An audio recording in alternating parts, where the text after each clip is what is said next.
من الشیطان الرجیم بسم الله الرحمن الرحیم.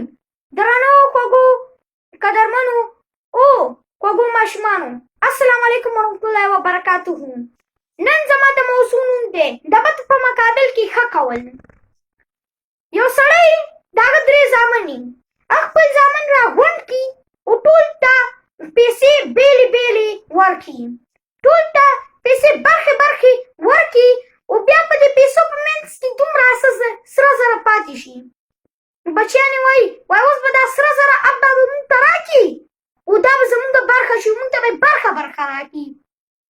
نو ابا چې ورته وایي چې نه چې دا به زه تاسو ته نه درکوم، دا به زه تاسو ته هغه ټایم درکوم، تاسو سره به 3 ورځو ټایم وي او تاسو به 3 ورځې بعد راځئ او دلته به ماته وایي که تاسو کې چا هم ښه کار کړي هغه ته به زه دا سره زره په انعام کې ورکړم. نو 3 ورځې بعد چې 3 زامن یې رالل او کېناستل، نو مشر زوی رالو هغه ورته ویل السلام علیکم ابا جانه. پلار ورته په جواب کې وعلیکم السلام. زوی ورته وایي مشر وایي ابا جانه ما ښه کار کړی. پلار یې ورته وایي تا څه ښه کار کړی؟ زوی ورته په جواب کې وایي پلار جانه وایي زما سره د یو ضعیف سړي نه سره پیسې وایستلې، وایي هغه ټایم هېڅوک نه ول چې موږ یې په پیسو باندې لیدلي ول، واقعي دومره قابلیت نه و چې هغه راغلی او ما نه دا پیسې اخیستلې وي.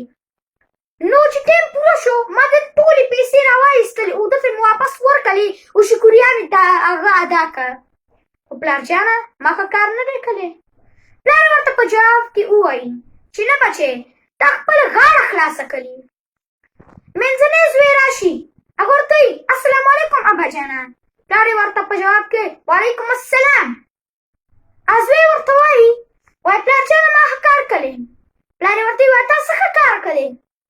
زوی ورته وایي پلار جانه زه په سیند غاړې ته تللی وم، هلته ما لوبې کولې، واخوا نه یو بل ماشوم هم هغه هم لوبې کولې، نو ماشوم نه یې صافه په اوبو کې پرېوتلو، وایي هلته هېڅوک هم نه ول چې دا ماشوم یې راغستلی او د ده کورنۍ ته یې بوتلی و، نو ما جامو سره یې ورټوپ کړو، دا ماشوم مې راوایستلو، د ده خاندان ته یې ورورسولو.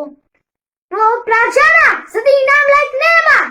پلار یې ورته په جواب کې وایي بچیانه وایي تا خپل فرض ادا کړی. کشری زوی راشي ورته وایي السلام علیکم ابا جانه. پلار یې ورته وایي په جواب کې وعلیکم السلام. کشری زوی ورته وایي چې پلار جانه ما ښه کار کړی. پلار ورته وایي تا څه ښه کار کړی؟ زما یو ملګری و وایي زه ما سره دومره بد کړي، ما سره دومره بد چې زه یې نږدې وژلم، نو خدای پاک ترنه زه بچ کړم. نو یو ورځ زه په لاره را روان وم او دا د کوې سره اوده و او که دا لږ هم خوځېدلی و دا به کوې کې پرېوتلی و او دا به مړ شوی و. نو زه ور لاړم، دا مې د لاسونو راګیر کړو او کوې نه مې لرې بوتلو او خواته مې سملولو. نو بیا چې کله دا راپاڅېدو چې زه ولیدلم نو دا وشرمېدلو او دا ویل چې ما څونه بد تا سره وکړلو، تا ما سره څونه ښه وکړل. هغه سم وشرمېدلو، هغه ما هېڅ هم ونه ویلې او زه را روان شوم که نه.